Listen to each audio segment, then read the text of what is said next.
ဒီနေ့ကတော့ကုတ်ကြီးပေါင်းကိုတတ်တာပျောက်ကင်းစေတဲ့လေ့ကျင့်ခန်းလေးကိုကျွန်မလုပ်ပြမှာဖြစ်ပါတယ်။အရင်ဦးဆုံးထိုင်ပါမယ်။ထိုင်တဲ့အခါကျလို့ရှိရင်တက်တောင့်တက်တာဒီလိုခြေပေါ်ခြေချိတ်မထိုင်မဲနဲ့တက်တောင့်တက်တာခြေနှစ်ခုကိုချဲပြီးတော့ထိုင်မယ်။ဒူးနာတဲ့သူဆိုလို့ရှိရင်ဒီလိုမျိုးဒူးကိုမကွေးထားပဲနဲ့ဒူးနာတဲ့သူဆိုရင်ဒီလိုလေးပေါ့နော်။ခြေထောက်လေးကားပြီးတော့ထိုင်မယ်။ဒါမှမဟုတ်ရင်လည်းဒီလိုလေးပေါ့ကိုယ်အဆင်ပြေသလိုထိုင်ပါနော်။ကျမတို့ကိုယ့်ရဲ့ခန္ဓာကိုတက်တောင့်တက်တာအနေထားဖြစ်အောင်ထိုင်ပါ။ကျမတို့ဒီလိုလေးထိုင်ရတာကျမတို့တက်တောင့်တက်တာဖြစ်တဲ့အတွက်ဒီတိုင်းလေးထိုင်လိုက်မယ်နော်။ပြီးပြီဆိုလို့ရှိရင်ခါယိုးလေးကိုဆန့်ထားပေးပါအဲ့ဒီခါယိုးလေးကိုဆန့်ပေးပြီဆိုလို့ရှိရင်ဒီမှာလက်နှစ်ဖက်ကိုဒီလိုလေးရှက်လိုက်เนาะဒီလိုလေးရှက်လိုက်လက်နှစ်ဖက်ကိုရှက်ပြီးတော့မှဒီအတိုင်းလေးမြောက်ထားလိုက်မယ်เนาะဒီလိုလေးမြောက်ထားလိုက်မယ်အဲ့လိုမြောက်ထားတဲ့အခါမှာကျမတို့ကစိတ်နဲ့ခန္ဓာကိုယ်နဲ့ကိုအနားရအောင်လုံးမှာဖြစ်တဲ့အတွက်အတန်တိတ်စိတ်တဲ့နေရာလေးကိုရွေးချယ်ပါပြီးပြီဟေးဆိုလို့ရှိရင်အသက်ကိုပြင်းပြင်းရှူပါအခုဒီလိုလက်ကိုချထားတယ်ချထားကနေပြီးတော့မြှောက်ထုတ်လိုက်တဲ့အချိန်မှာ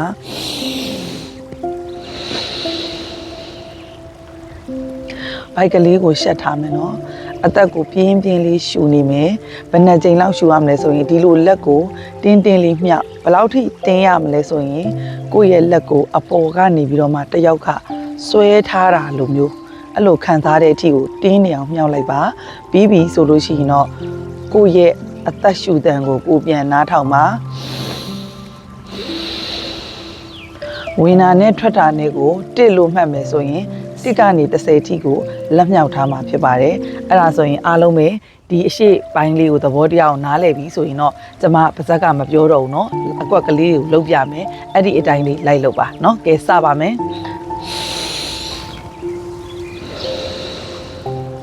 အပေါ်မှာလက်ကိုဒီလိုလှန်လိုက်မှာเนาะဒီဗီဒီယိုကအပေါ်မမြင်ရအောင်ဆိုရင်လက်ကိုဒီလိုလေးလှန်လိုက်မှာ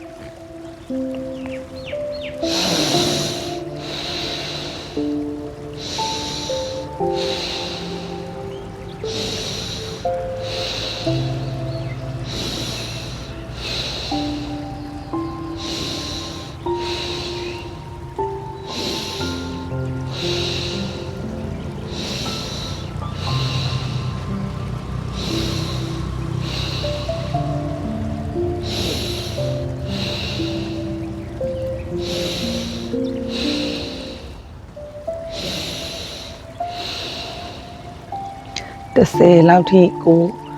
မှတ်ပြီးပြီဆိုရင်လက်ကလေးကိုဖြည်းဖြည်းလေးယူပြီးတော့မှချလိုက်ပါဖြည်းဖြည်းလေးနဲ့အနောက်ကိုချလိုက်ပါအနောက်မှာလက်ဝါးလေးကိုလက်ဖဝါးကိုအားပြုပြီးတော့မှ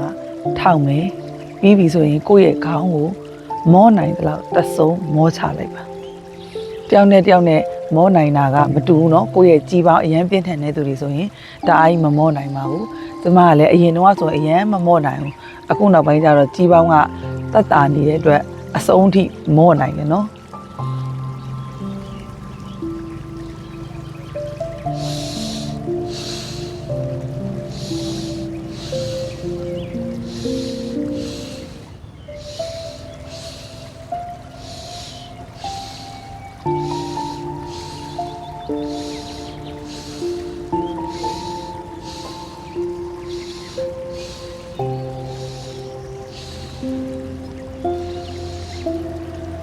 10ချိန်အသက်ရှူပြီးဖြည်းဖြည်းလေးပြန်ထလာပါမယ်ကြီးပေါင်းယောဂပြင်းထန်တဲ့သူတွေဆိုရင်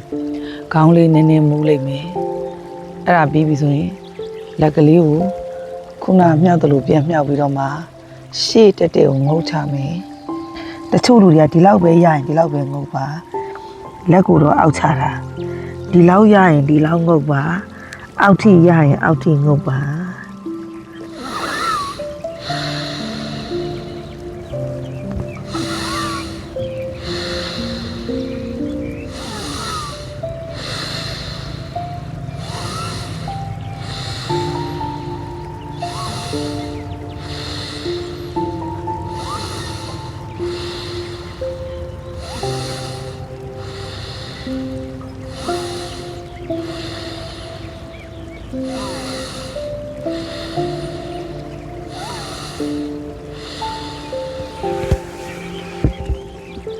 ဖြည်းဖြည်းလေးပြန်ထားခဲ့ပါ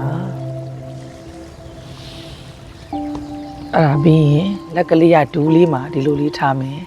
ထားပြီးပြီဆိုရင် ကြီးပေါင်းယောဂအတွက်ခေါင်းလေးကျင်ကန်စလုပ်တော့ပါမယ်ခေါင်းလေးကိုအဆုံးထိရင်ဘတ်နဲ့မေးစီးနဲ့ထိနိုင်တဲ့လောက်နီးနိုင်တဲ့လောက်နီးအောင်ငုတ်ချပါပြီးပြီဆိုရင်မောနိုင်တဲ့လောက်တဆုံးမောချပါကြီးပေါင်းယောဂလည်းပြောင်းမယ်ဒီမှာရှိနေတဲ့အစီတွေလည်းပါသွားမယ်နော်အဲ့ဒါကို10ချိန်အသက်ရှူလေးကျင်ကန်လုပ်မယ်10ချိန်ဆိုတာကတစ်ချိန်လို့ခေါ်ပါတယ်ဒီလိုငုတ်တာနဲ့ဒီလိုမျိုးမောလိုက်တာနဲ့ကိုတစ်ချိန်မှာငုတ်တဲ့အချိန်မှာအသက်ရှူမယ်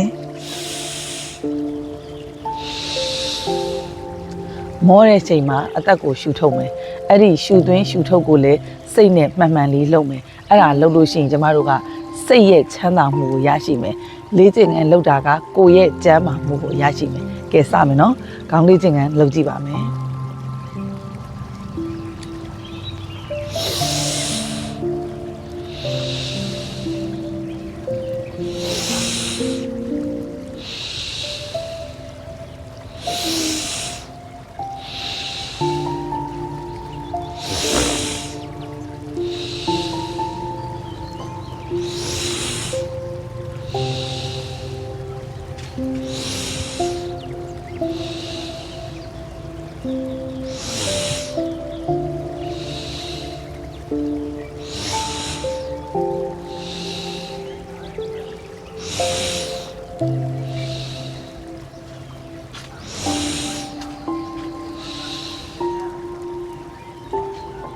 ဒါ10ချိန်နဲ့စတာပေါ့နော်ကျမဆိုရင်အချိန်20လောက်ပါတယ်အခုဗီဒီယိုရှေ့မှာဆိုလို့10ချိန်ပဲလုပ်ပြမယ်နော်နောက်တစ်မျိုးကကြတော့ခေါင်းကိုပခုံးပေါ်ကိုလှဲချလိုက်တာပခုံးနဲ့ခေါင်းနဲ့ကိုနီးနိုင်သမျှနီးအောင်လှဲချလိုက်ပါအဲ့လိုလှဲချလိုက်တဲ့အခါမှာခံစားကြည့်ပါကိုကဂုတ်ကြီးပေါင်းရှိနေတာဖြစ်တဲ့အတွက်ကိုယ့်ရဲ့စိတ်ကိုဂုတ်မှာသွားထည့်လိုက်ဂုတ်မှာထည့်ပြီးတော့မှခံစားကြည့်ပါဂုတ်မှာရှိနေတဲ့ကြီးပေါင်းတွေကကျွတ်ဆိုတဲ့အတန်လေးတောင်ကြားရမယ်နော်ကိုယ့်ရဲ့စိတ်ကိုခံစားပါစိတ်ကိုခံစားပြီးတော့လုပ်ရင်စိတ်ချမ်းသာမှုဆိုတဲ့အပိုလက်ဆောင်ကိုရမယ်စိတ်မခံစားဘဲနဲ့လုပ်ရင်ရောမပြောက်ဘူးလားပြောက်တယ်ဒီတိုင်းပဲလေ့ကျင့်ခန်းလုပ်တာကကိုကျမ်းပါမယ်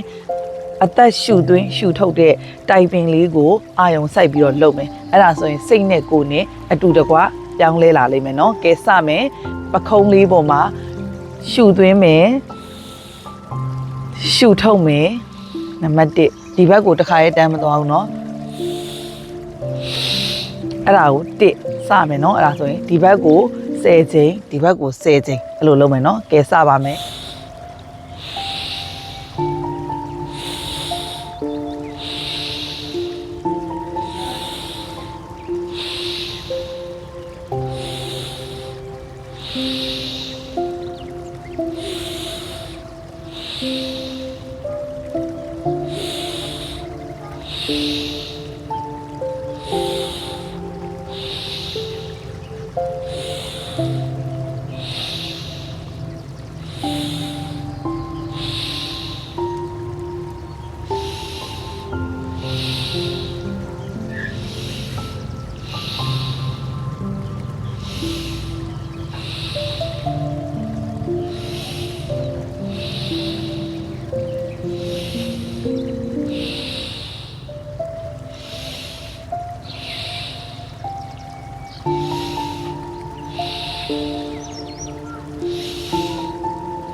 ဒါဆိုရင်တော့ဒီအကွက်အတွက်တစ်ဖက်ကို10ချိန်ပြီးသွားပါပြီနောက်ထပ်အကွက်လေးရကြတော့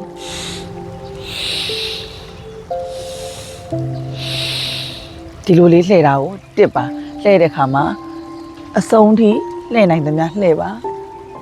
နှစ်ဖက်လုံးလှည့်ပြီးတော့အလေမှာပြန်စုံတဲ့ခါကျမှတစ်လို့မှတ်ပါမယ်10ချိန်လုပ်ပါမယ်ရှင်နော်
အဲ့ဒါလေး10ချိန်ပြီးသွားရင်နောက်ထပ်တစ်မျိုးပြောင်းပါမယ်ခေါင်းလေးကိုအစုံထိငုပ်ထားမယ်ဘယ်ဘက်ပခုံးလေးကိုလှည့်ကြည့်မယ်ညာဘက်ပခုံးလေးကိုလှည့်ကြည့်မယ်ကြီးပေါင်း4ချိန်ခန်းတွေလှုပ်တဲ့အခါမှာမျက်စိပိတ်ထားတာအကောင်းဆုံးပါမျက်စိပိတ်ထားရင်အမူးတက်တာပါမယ်မျက်စိဖွင့်ထားရင်တော့မူးတာပိုဆိုးပါမယ်ကြီးပေါင်းယောဂပိုများရင်ပိုမူးပါလိမ့်မယ်ကိုယ့်ရဲ့ကြီးပေါင်းနှစ်ကတက်တန်းရှည်ပြီးတော့မှကြီးပေါင်းဒုကပိုများလို့ရှိရင်ပိုမူးပါလိမ့်မယ်တချို့မမူးဆိုတာကကြီးပေါင်းယောဂနည်းနေလို့ပါနော်ကဲစပြီးတော့လုပ်ပါမယ်ရှုသွင်းရှုထုတ်လေးနဲ့တိုက်ပင်10ချက်ကိုကိုယ့်ဘာသာကိုမှတ်မယ်နော်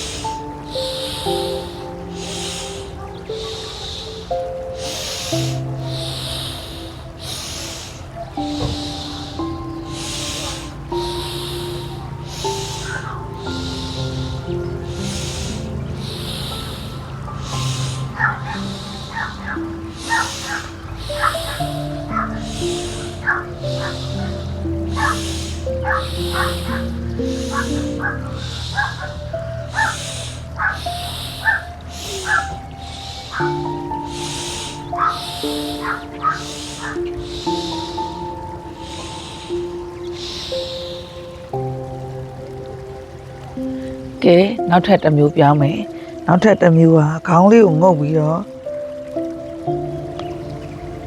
အဲ့လိုမျိုးဖြည်းဖြည်းချင်းလှည့်မှာပါ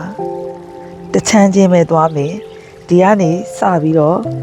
ဖြည်းဖြည်းချင်းလှည့်မယ်ဒီမှာနံပါတ်1ပါအဲ့ဒီချိန်မှာအသက်ကိုဘယ်လိုရှူရမှာလဲဆိုတော့အသက်ရှူတန်လေးကိုနားထောင်ပါဒီလိုမော့လိုက်ပြီးတော့မှဒီနားလောက်မှာအသက်ရှူမယ်ဒီလိုစပြီးတော့ခေါင်းငုပ်တဲ့ချိန်မှာရှူထုတ်လိုက်ပါမယ်ကဲစမယ်ဒီဘက်ချမ်းကို9ကြိမ်လုပ်မယ်ဒီဘက်ကို9ကြိမ်လုပ်ပါမယ်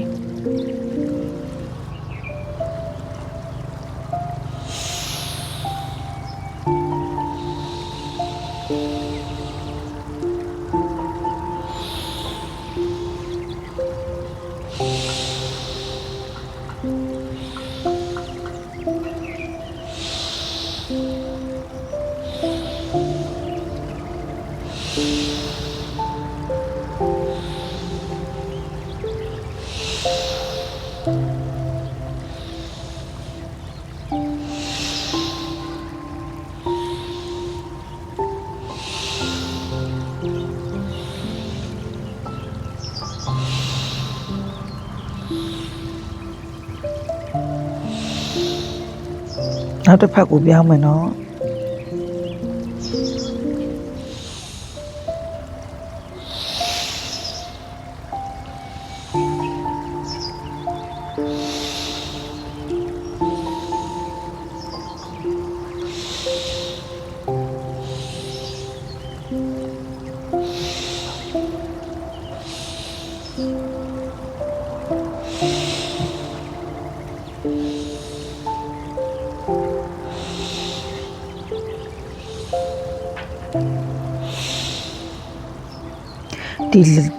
ဒီခေါင်းလေးကျင်ကန်ဒီအားလုံးဆုံးသွားရင်လက်ကလေးကိုနောက်စိတ်ရနေပြီးတော့ပတ်တာရှက်ပြီးတော့ဒီလိုလေးချိတ်လိုက်ပါပြီးရင်ကိုယ့်ရဲ့ခေါင်းကိုအစုံထိဖိနိုင်သမျှဖိချပါ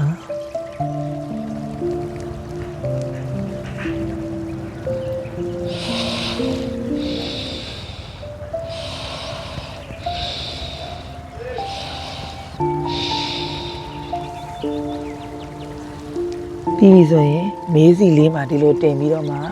အနောက်ကိုပလက်လှန်နိုင်သမျှလှန်အောင်လှန်ချလိုက်ပါနောက်ကိုခေါင်းမောနိုင်သလောက်မောချလိုက်ပါ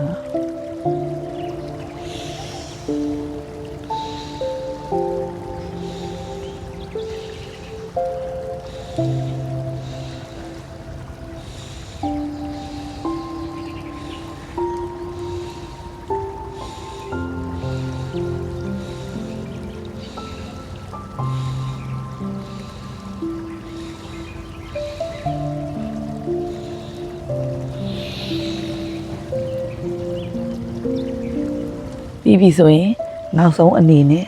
ခြေထောက်နှစ်ချောင်းလေးကိုပူပြီးတော့မှလက်ကလေးကိုဒီလိုလေးကိုင်ဒါလေးကို butterfly လို့ခေါ်တယ်ဒူးလေးကိုအကြောတွေပြေသွားအောင်နည်းနည်းလေးကိုခါနိုင်သမျှခါပြီးလိုက်အချက်အရေးအတွက်ကိုမတတ်မှတ်ဘူးအဲ့ဒါပြီးရင်လက်ကလေးကိုဒီလိုဆုပ်ပြီးတော့မှအကြောလေးကိုခါလေးကိုကော့ပြီးတော့မှဒီလိုလေးငုံချလိုက်ကိုငုံနိုင်တဲ့အနေထားတိုင်းမှာငုံပါဒီလောက်ပဲရရင်ဒီလောက်ပဲလုပ်ဒီလောက်ပဲရရင်ဒီလောက်ပဲလုပ်တဖြည်းဖြည်းနဲ့လုံနိုင်သွားလိမ့်မယ်နော်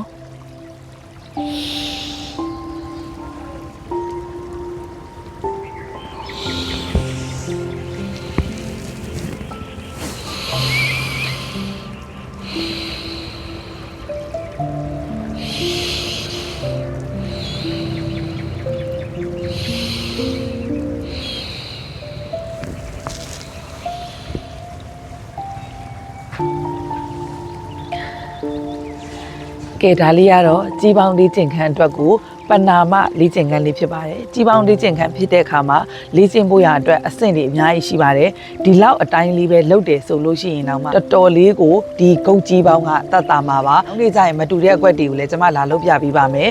ကိုဒီလိုလုပ်နေရင်းနဲ့ပတ်ဝန်းကျင်ရဲ့အတန်တွေကိုလည်းနားဆွင့်ပါ